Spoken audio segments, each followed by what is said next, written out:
अन्नदाता, पग पग पर है संग तुम्हारे अन्नदाता। लहू किसानों का बन के पसीना सींचता है धरती का सीना। मेहनत का तेरी हक दिलवाने, नई तकनीक नई खोज बताने।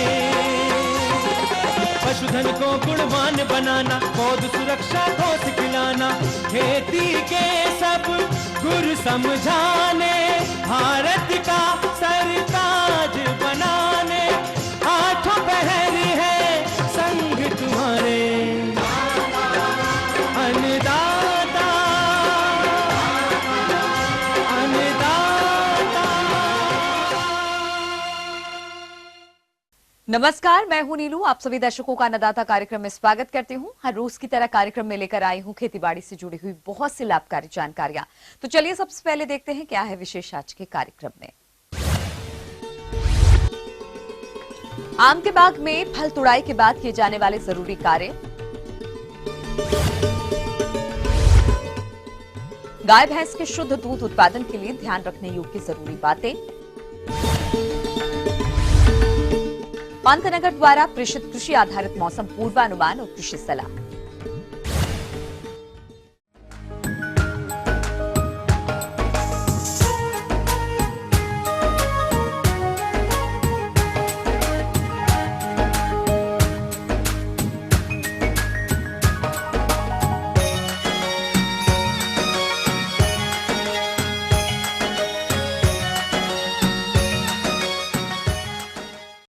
हमारे प्रदेश के जो किसान भाई आम की बागवानी कर रहे हैं, उन्हें अपने बागों में फलों की तुड़ाई का कार्य संपन्न कर लिया है और इन बागों से आगे चलकर अच्छी फलत प्राप्त करने के लिए इस समय बागों में कुछ समसामयिक कार्यों को करना बेहद जरूरी होता है।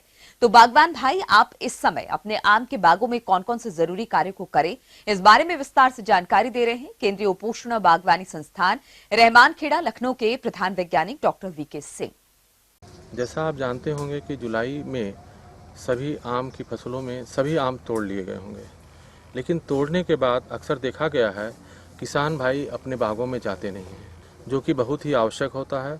तोड़ने के तुरंत अपने बागों में जाना चाहिए और देखना चाहिए कि आम के पौधे क्या चाहते हैं और क्या बोल रहे हैं। यदि आप आम की बाग में जाएंगे तो अपने आप लगेगा कि हाँ, आम के पेड़ को इसकी ज़रूरत है।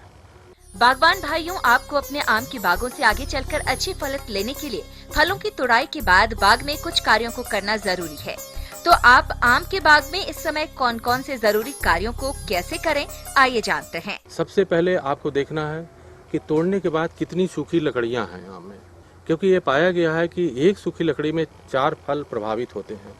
तो सूखी लकड़ी को पहले तोड़ना है और फिर देखना है कि कौन से ब्रांच, कौन सी शाखा रोग ग्रहित है। यदि कोई भी शाखा रोग ग्रहित हो उसको काटिए और काटने के उपरांत आपको एक फफूंदीनाशक या कॉपर ऑक्सीक्लोराइड का घोल मिल जाए तो 0.3% का घोल बना करके उसको तुरंत स्प्रे करिए। उसके साथ आप देखिए कि और कौन से कीड़े लगे हुए हैं। यदि कोई कीड़े लगे हों तो उस कीड़े को भी उपचार में लाना है। ऐसा देखा गया है कि एक टेंट कैटरपिलर रहता है जिसको जाल कीट बोलते हैं। यदि जाल टाइप का कीट लगा हुआ है उसको आप हटाइए, हटाने के बाद उसको जला दीजिए। यदि फिर से लगता है तो आपको जो यहाँ के वैज्ञानिक बताते हैं उस ढंग से आपको स्प्रे करना होगा। जैसे नुआन है, डाइक्लोरोफास है, उसको उचित मात्रा में घोल करके आप तुरंत स्प्रे करिए। साथ ही साथ आपको जुताई आवश्यक होती है, क्योंकि बहुत से ऐसे कीट रहते हैं जो कि जुलाई अगस्त में छिपे हुए रहते हैं, अंडे बच्चे देते हैं। जैसे ठंड आती है वह धीरे धीरे पेड़ों पर चढ़ने लगते हैं। इसलिए आवश्यक है कि आम के तुड़ाई के उपरांत आपको पौधों को भी उपचारित करिए, साथ साथ ज़मीन को भी उपचारित करिए, उसकी जुताई अच्छे ढंग से करिए। जुताई करने के उपरांत थालों में आपको उचित मात्रा में खाद देनी है। यदि बड़े पेड़ हैं तो खाद की मात्रा 1500 और 1000 ग्राम की दर से प्रति वृक्ष में देना है। यदि पौधे छोटे हैं तो उम्र के हिसाब से 100 ग्राम, 50 ग्राम, 100 ग्राम। यदि 1 वर्ष का पौधा है 2 वर्ष का पौधा है तो 200 ग्राम, 100 और 200 ग्राम नाइट्रोजन, फास्फोरस और पोटाश देना है। यदि पौधा 10 वर्ष से ऊपर है या 10 वर्ष है तो आपको 1000 ग्राम यानी 1 किलोग्राम, 500 ग्राम फास्फोरस यानी आधा किलोग्राम और 1000 ग्राम पोटाश यानी 1 किलोग्राम आपको थाले में ही, एक थाले में रिंग बनाइए। कम से कम वो तना से 1.5 या 2 मीटर दूर रहे और उसकी गहराई 15 सेंटीमीटर रहना चाहिए। जहाँ पर जड़ स्थित रहते हैं वहाँ पर आप डालिए। डालने के बाद यदि हो सके उसको मिट्टी से हल्का सा ढक दीजिए। ढकने से क्या होगा कि पौधे अच्छे ढंग से वह खाद ले सकते हैं। फिर भी यदि आपके बाग में कुछ अन्य तरह का बीमारी लगा हो, फिजियोलॉजिकल डिसऑर्डर हो, तो आप उसको अलग से उपचार करिए।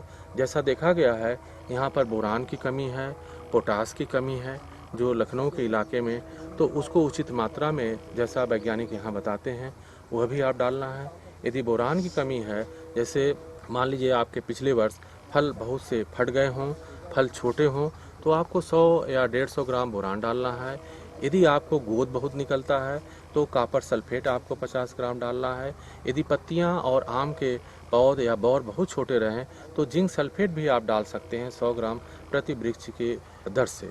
और साथ ही आपको यदि कोई और रोग, विशेष रोग दिखाई पड़ता है तो यहाँ के नज़दीकी वैज्ञानिक हम लोगों से संपर्क करिए, उसका उपचार बताया जाए। ये थी कुछ उपयोगी जानकारियां। अब लेते हैं एक छोटा सा ब्रेक, जल्द लौटेंगे और कार्यक्रम में आगे है महत्वपूर्ण जानकारियां। बने रहिए हमारे साथ।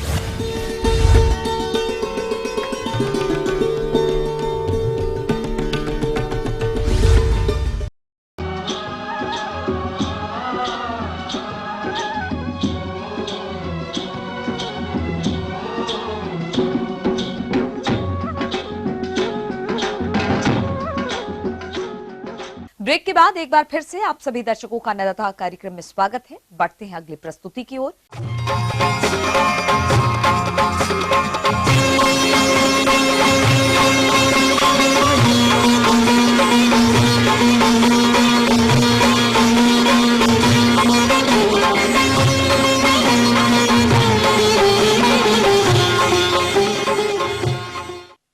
हमारे राज्य के अधिकतर किसान भाई गाय भैंस का पालन करते हैं, लेकिन अभी बरसात का मौसम चल रहा है और ऐसे मौसम में इन दुधारू पशुओं से स्वच्छ एवं शुद्ध दूध का उत्पादन लेने के लिए आपको कुछ बातों का विशेष ध्यान देने की जरूरत होती है, जैसे कि पशु एवं पशुशाला की साफ सफाई, दूध निकालते समय पशु एवं दूध निकालने वाला व्यक्ति साफ सुथरा हो, जिस बर्तन में दूध निकालना हो वो साफ हो इत्यादि।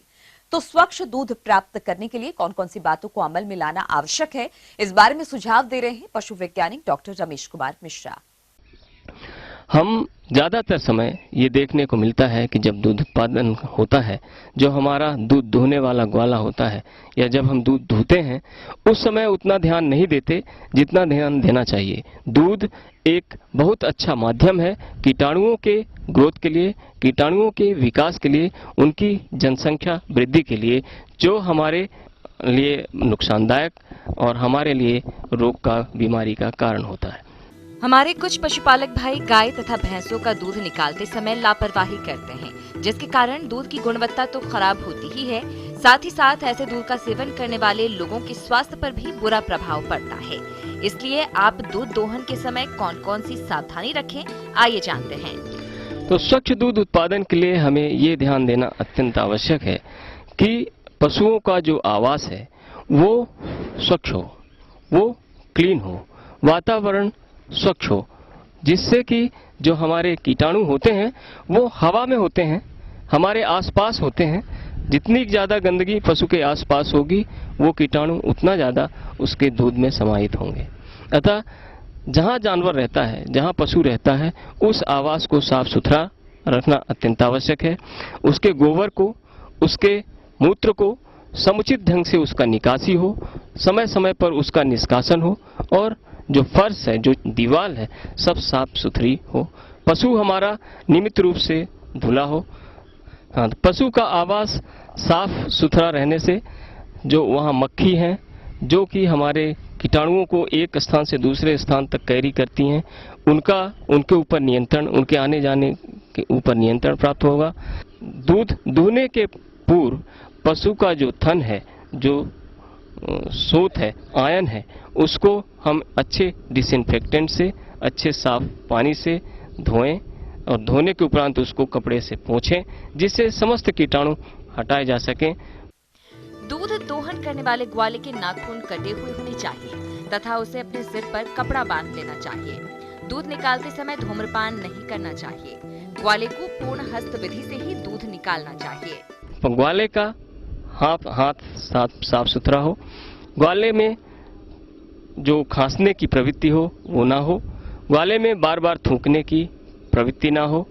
जो हमारा ग्वाला है वो स्वच्छ साफ सुथरा, उसके कपड़े साफ सुथरे और उसमें गंदी आदतें, तंबाकू खाने, थूकने, छींकने, खखारने, इसकी आदतें नहीं होनी चाहिए और किसी भी प्रकार की बीमारी नहीं होना चाहिए, किसी भी प्रकार की बीमारी से ग्रसित नहीं होना चाहिए, जिससे हम स्वच्छ दूध उत्पादन कर पाएं। जिस बर्तन में दूध दोहना है उसका मुंह छोटा हो तथा दूध दोहन से पहले उस पात्र की अच्छी तरह से धुलाई कर तेज धूप में सुखाएं और साफ कपड़े से पोंछकर ही दूध निकालें। दूध को निकालने के बाद साफ छलनी से छानकर स्वच्छ स्थान पर ढक कर रखें। पशुओं का आहार दूध की गुणवत्ता को बहुत ज्यादा प्रभावित करता है।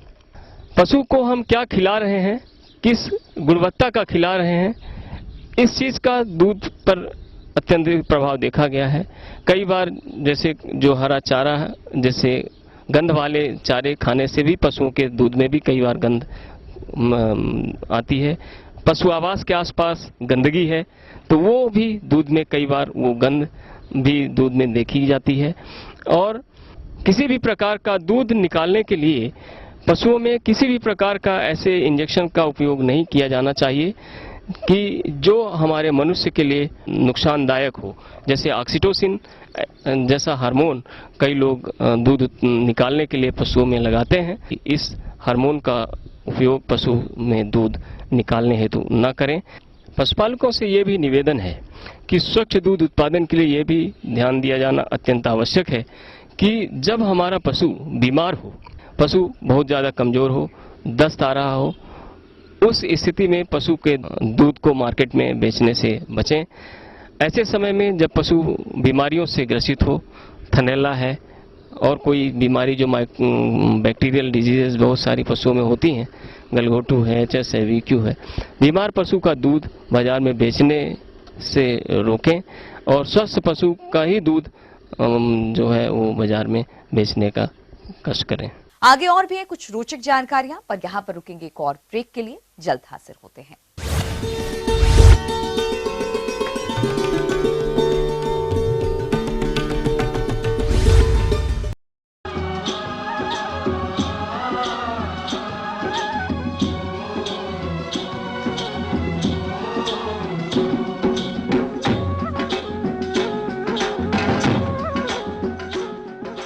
ब्रेक के बाद आप सभी दर्शकों का स्वागत है। चलिए अब रुक करते हैं अगली कड़ी की ओर।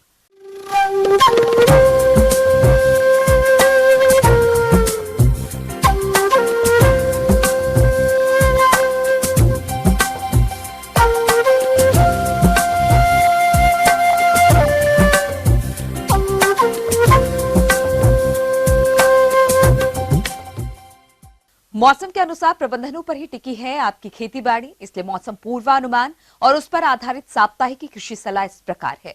कृषि एवं मौसम विभाग के वैज्ञानिक डॉक्टर HS कुशवाहा द्वारा भेजे गए मौसम पूर्वानुमान रिपोर्ट के आधार पर इस सप्ताह पंतनगर एवं इससे लगे उत्तराखंड राज्य के ऊधम सिंह नगर एवं नैनीताल जिलों के मैदानी क्षेत्रों तथा इससे लगे पश्चिमी उत्तर प्रदेश के मुरादाबाद, रामपुर, बिजनौर, पीलीभीत, शाहजहांपुर, बरेली एवं बदायूं जिलों में इस सप्ताह संभावित हल्की बारिश के बावजूद किसान भाइयों को सलाह दी जाती है कि वे धान की सभी अवस्थाओं की फसल में इस सप्ताह सिंचाई अवश्य करें एवं खरपतवारों को जड़ सहित उखाड़कर खेत के बाहर फेंक दें। जिस खेत में धान की फसल में बालियां निकलने की पूर्व अवस्था हो, उसमें 20 किलोग्राम यूरिया प्रति एकड़ की दर से खेत में उचित नमी की दशा में भुरकाव करें। यदि धान की फसल में तना छेदक कीट का प्रकोप दिखाई दे रहा हो तो फसल को बचाने के लिए 5 SC फिप्रोनिल कीटनाशी दवा की 400 मिलीलीटर मात्रा को 200 लीटर पानी में घोलकर प्रति एकड़ की दर से साफ मौसम में छिड़काव करें।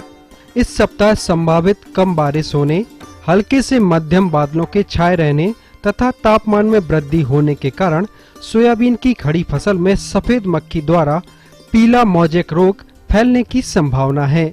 अतः किसान भाइयों को सलाह दी जाती है कि जिस खेत में सफेद मक्खी कीट का प्रकोप हो रहा हो, उसमें 25 EC मेटासिस्टॉक्स की 400 मिलीलीटर मात्रा को लगभग 200 लीटर पानी में घोल बनाकर प्रति एकड़ की दर से साफ मौसम होने पर छिड़काव करें।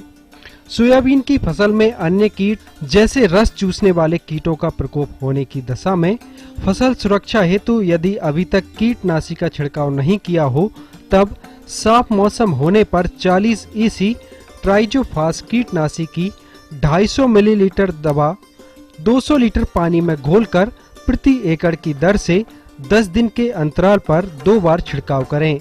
संभावित हल्की बारिश के बावजूद खेतों में खड़ी ज्वार, बाजरा, मूंगफली, गन्ना, मूंग, उड़द की फसलों में इस सप्ताह सिंचाई करें एवं इन फसलों में कीट लगने की दशा में पहचान कर उचित कीट प्रबंधन अपनाएं।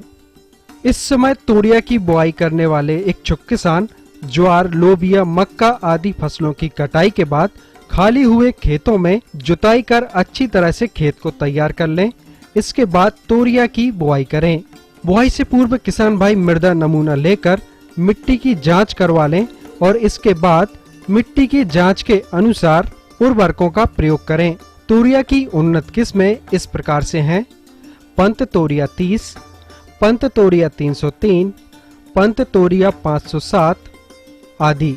किसान भाई इनमें से किसी भी किस्मों का चयन कर इसकी बुआई कर सकते हैं। इस सप्ताह तापमान में संभावित हल्की वृद्धि के कारण आम के पेड़ों पर शाखा गांठ कीट अर्थात सूटगाल कीटों के प्रकोप की संभावना है।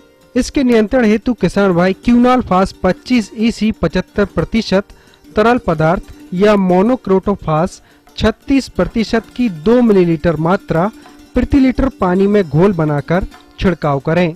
टमाटर की उन्नत किस्मों का चयन कर किसान भाई पौधशाला में इसकी बुआई करें। संभावित हल्की बारिश के बावजूद खेतों में खड़ी सब्जियों की फसल में आवश्यकता अनुसार सिंचाई करें। तेज धूप निकलने एवं तापमान में वृद्धि के कारण सभी प्रकार के पशुओं को दिन के समय छायादार वृक्षों के नीचे बांधें। सूखे चारे में हरा चारा बराबर मात्रा में मिलाकर पशु को आहार के रूप में खिलाएं।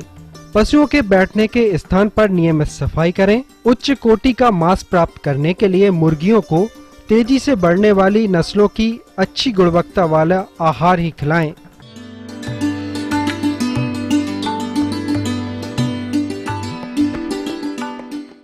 अन्नदाता हेल्पलाइन निशुल्क फोन संपर्क सेवा के माध्यम से आपके द्वारा पूछे गए कृषि से जुड़े प्रश्नों में से 1 या 2 महत्वपूर्ण प्रश्न को हम अपने कार्यक्रम में शामिल करते हैं। इसी के तहत आज का चयनित प्रश्न और उसका जवाब इस प्रकार है। अन्नदाता निःशुल्क फोन संपर्क सेवा के माध्यम से पूछे गए प्रश्नों में से आज हमने जिस प्रश्न को कार्यक्रम में शामिल किया है उसे पूछा है ग्राम बैजनाथपुर, जिला बलिया के कृषक रमेश यादव ने। यह अरहर की फसल में किए जाने वाले जरूरी कार्यों पर जानकारी चाहते हैं। तो रमेश यादव जी, आपकी जानकारी हेतु प्रस्तुत है कार्यक्रम का यह अंश। जैसा कि हम देख रहे हैं कि अरहर की जो फसल है उससे अच्छा उत्पादन किस तरह से लिया जाए। आमतौर पर हम देखते हैं कि अरहर की 2 तरह की प्रजातियां किसान द्वारा उगाई जाती हैं। एक तो अगेती प्रजातियां रहती हैं जो कि लगभग 150 दिन में पक जाती हैं, और दूसरी जो प्रजातियां रहती हैं वो लगभग 240 और 250 दिन में पकती हैं। तो हम देखते हैं कि जो सिंचित क्षेत्रफल है उस सिंचित एरिया में ज़्यादातर अगेती प्रजातियां जो 150 दिन में पकती हैं उनकी उत्पादन अच्छा रहता है और उनको किसान उगाता है, क्योंकि उनको कटाई करने के बाद, और ये लगभग नवंबर के अंतिम सप्ताह तक कटाई हो जाती है, उसके बाद किसान इसमें गेहूं की फसल लेता है और उस गेहूं की फसल से अन्य फसल जो उगाते हम बाजरा, धान, उनकी तुलना में गेहूं का अच्छा उत्पादन इस अरहर वाले क्षेत्रफल से मिलता है। अब हम देखें कि अरहर में प्रबंधन क्या किया जा सकता है इस समय। तो देखें कि इसमें फूल आ रहा है, तो फूल आते समय ये ध्यान रखने की आवश्यकता है कि एक तो प्रक्षेत्र में विभिन्न तरह के कीड़े आना शुरू हो, जिस वजह से उनमें क्लोरोफिल नहीं होता और फूलों को भी उसमें पत्तियों के साथ लपेट जाता है। तो इसके नियंत्रण के लिए हम देखें कि कोई भी डस्ट, जैसे मैलाथियन जो डस्ट है 5%, उसकी 25 से 30 किलोग्राम मात्रा प्रति हेक्टेयर का हुरकाव करें, उससे भी इसका नियंत्रण किया जा सकता है। दूसरा हम देखें कि फली भेदक कीट की विशेष समस्या होती है इस अरहर की दलहनी फसल में। अरहर की फसल को सबसे ज्यादा क्षति पहुंचाने वाले हानिकारक कीटों में से एक है फली भेदक कीट। इस कीट के जो वयस्क पतंगे होते हैं वो हल्के रंग के होते हैं और इनके पंखों की लंबाई लगभग 35 मिलीमीटर होती है एवं ये मादा के केस में 40 मिलीमीटर होती है और इसके अगले जोड़ी पंखों पर भूरे बिंदु होते हैं जो कि धारीदार रेखाएं बनाते हैं तथा ऊपर की तरफ काले रंग के तिकोने धब्बे पाए जाते हैं। इसकी जो गिडारें होती हैं वो फलियों को अंदर से खाकर फसल को काफी नुकसान पहुंचाती हैं। तो आप इस तरह की हानि से बचने के लिए किस तरह करें इस कीट का नियंत्रण, आइए जानते हैं। तो इसमें हम देखें कि जैसे ही फ्लावर समाप्त हों और फली बनने लगती हैं उस समय इसमें एक सिस्टमेटिक जो कि इंसेक्टिसाइड कीटनाशक दवा है, एक तो मोनोक्रोटोफास का स्प्रे कर सकते हैं 1 ml प्रति लीटर के हिसाब से, या क्यूनालफास दवा जो आती है उसकी 1 से 1.25 लीटर मात्रा प्रति हेक्टेयर के हिसाब से छिड़काव कर दें, तो उससे जो भी फली भेदक कीट है वो समाप्त हो जाएगा। तीसरा हम देखते हैं कि इसमें जो कीट है, मक्खी आती है, अंदर फली में जो उसकी सुंडी है बारीक रहती है और इस तरह से फली में अंदर दाना खाती है। अब बात करते हैं फल मक्खी कीट की, क्योंकि ये मक्खी भी अरहर की फसल को काफी क्षति पहुंचाती है। तो इस कीट के द्वारा होने वाली हानि से बचने के लिए आप इस कीट का किस तरह से करें नियंत्रण, आइए जानते हैं। तो इसके नियंत्रण के लिए भी कोई भी क्यूनालफास है या मोनोक्रोटोफास है उनका स्प्रे कर सकते हैं 1 लीटर मात्रा प्रति हेक्टेयर के हिसाब से, और इसको आप नियंत्रण कर सकते हैं। तो इस तरह से ये प्रमुख कीट थे जो कि इसको हानि पहुंचाते हैं। इसी के साथ साथ आप देखें कि इसमें जैसे ही फली बनना शुरू हो जाए, फूल लगभग समाप्त होने को, तो खेत में नमी की कमी नहीं होने देना चाहिए। सिंचाई करते समय ये ध्यान रखना आवश्यक है कि कहीं भी खेत में आपका जो क्षेत्र है अरहर का उसमें अधिक पानी नहीं भरना चाहिए और पानी नहीं रुकना चाहिए, क्योंकि वो फसल पर विपरीत प्रभाव करता है और फसल सूख जाती है, जिससे हम कहते हैं कि उगटा हो गया। तो इस तरह से आप देखें कि सही जल प्रबंधन कर देंगे तो फली में जो दाना है उसका विकास अच्छा होता है और अच्छा उत्पादन मिलता है। तो इस तरह से आप ये प्रबंधन करें तो निश्चित है कि आप इससे अच्छा उत्पादन ले सकते हैं। इसी कड़ी में जो दूसरा प्रश्न कार्यक्रम में शामिल किया है उससे पूछा है बनकटा जिला देवरिया के कृषक अभिजीत कुमार ने। यह बैकयार्ड मुर्गियों की देखरेख और प्रबंधन के बारे में जानकारी चाहते हैं। तो अभिजीत कुमार जी, आपकी जानकारी हेतु प्रस्तुत है कार्यक्रम का यह अंश। हमारे यहाँ पोल्ट्री में जो अपना यूनिवर्सिटी का पोल्ट्री फार्म है उस पे 5 तरह की जो है कि प्रजातियों को हम लोगों ने पाल रखा है, जिनमें कड़कनाथ, पीला असील, कैरी रेड असील और RIR Rhode Island red, red Cornish, ये तमाम प्रजातियाँ हमारे यहाँ पाली गई। जैसा कि इन मुर्गियों को पालना आसान होता है, जिन्हें हमारे भूमिहीन किसान लकड़ी से बने दरबे में पालते हैं। साथ ही बहुत से किसान तो इस व्यवसाय को बड़ा रूप देकर शेड बनवाकर भी इनका पालन कर रहे हैं। यहाँ हम यह कह सकते हैं कि इन्हें किसी विशेष आवास की जरूरत नहीं होती है, केवल इतना ध्यान रखना होता है कि अधिक गर्मी, अधिक ठंड और अधिक बरसात से मुर्गियों को बचाना होता है। इन प्रजातियों में जैसे ये हमारे यहाँ जो है रेड कार्निश की ब्रीड है, रेड कार्निश की फीमेल्स हैं ये मुर्गियाँ, जो कि लगभग 4 महीने की अवस्था में आ गई हैं। और इस तरीके से हमारे यहाँ रेड कार्निश के बाद जो है पीला असील की हैं, पीला असील के बाद उधर कड़कनाथ की, और ये सारी बर्ड्स हमारे यहाँ रियर की गई हैं। और इनके रखरखाव के लिए जो जैसे अब हमारा ये बारिश का मौसम चल रहा है, बारिश के मौसम में मुर्गियों के रखरखाव के लिए हमें सबसे पहले तो जो कुक्कुट आवास है, कुक्कुट आवास को जो है उसकी मरम्मत करा लेते हैं। कहीं से यदि टपक रहा हो, पानी टपक रहा हो, जिससे कि पानी टपकेगा तो जो लीटर मटेरियल है, जो उनके बिछावन है, उसमें जो है कि नमी आ जाती है। उस नमी से जो है काक्सीडियोसिस के इन्फेक्शन होने के चांसेस बढ़ जाते हैं। और जो फीड है, जो उनका कुक्कुट आहार है, उनकी जो गोदाम है उसका भी हम जो है बारिश से पहले मरम्मत करा लेते हैं, जिससे कि फीड में जो है कि नमी ना आए, फीड भीगे ना, और इससे जो है कि बहुत सारी बीमारियों से हम अपने पक्षियों की बचाव कर सकते हैं। उसके बाद जो है कि जो भी आप फीड दे रहे हैं, कुक्कुट आहार दे रहे हैं, कुक्कुट आहार को आप जो है हफ्ते में एक बार चेक करते रहें कि इसमें फफूंद तो नहीं लग रही है, क्योंकि इस मौसम में बहुत नमी होती है। मौसम की नमी की वजह से फफूंद की ग्रोथ हो जाती है, जिससे कि बहुत सारी तरह की बीमारियां होने के चांस रहते हैं। और उसके साथ जो है जो पानी हम देते हैं कुक्कुट को पक्षियों को पिलाए जाने वाले पानी में हम ध्यान रखें कि ये पानी हमारा इंडिया मार्का जो है कि आपकी भारत मार्का जो पंप है उससे आए या ट्यूबवेल से आए, जिससे कि जो सतह पे होने वाला पानी है उससे जो इन्फेक्शन होने के चांसेस रहते हैं उसको हम कम कर सकें। बैकयार्ड मुर्गियों के पालन में सबसे बड़ा फायदा यही है कि इनमें बीमारियों की संभावना काफी कम रहती है। फिर भी दूषित पानी और आहार खाने से कुछ बीमारियां इनको नुकसान पहुंचाती हैं, जिनका उचित समय पर कुछ दवाओं का प्रयोग करके इन पर निदान पाया जा सकता है। तो इन मौसम में होने वाली बीमारियों में काक्सीडियोसिस विशेष तौर पे होती है। काक्सीडियोसिस के हम लक्षण की बात करें तो जो कुक्कुट पक्षियों का जो है कि जो ड्रॉपिंग्स होती है, बीट होता है, वो जो है कि म्यूकाइड बिल्कुल लसलसा सा और थोड़ा पतला हो जाता है, साथ ही ब्लड टेस्ट खून से जो है कि मिक्स होके आता है। और इसको हम यदि जो है कि यदि समय पर समुचित जो है कि उसको रोकथाम ना करें तो इससे कुक्कुट पक्षियों में जो मृत्यु दर है वो बढ़ जाती है। साथ ही जो अंडे देने वाली प्रजातियां हैं उनका जो है उत्पादन अचानक बिल्कुल जो है कम होने लगता है। इनकी रोकथाम के लिए हम जो है कि जो सल्फाडिमिडीन ड्रग्स हैं या एम्प्रोलियम, उनको जो है हम फीड में मिक्स करके कुक्कुट आहार में या पानी में दे सकते हैं। ये जो हमारी स्ट्रेंथ है, जैसा जितनी पक्षियां हैं उसके अकॉर्डिंग जो है हम उसको देंगे।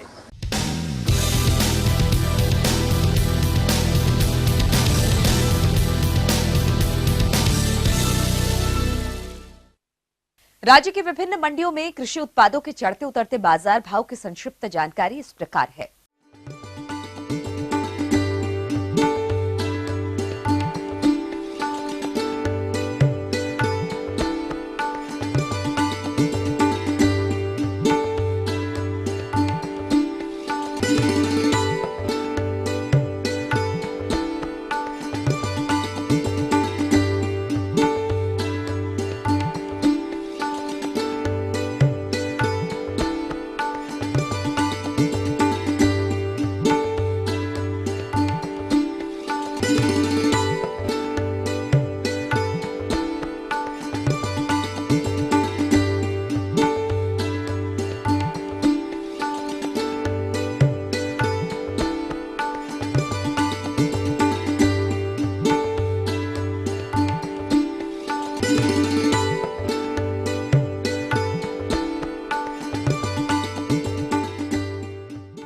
हम ये उम्मीद करते हैं कि आज का कार्यक्रम आप सभी दर्शकों के लिए उपयोगी रहा होगा।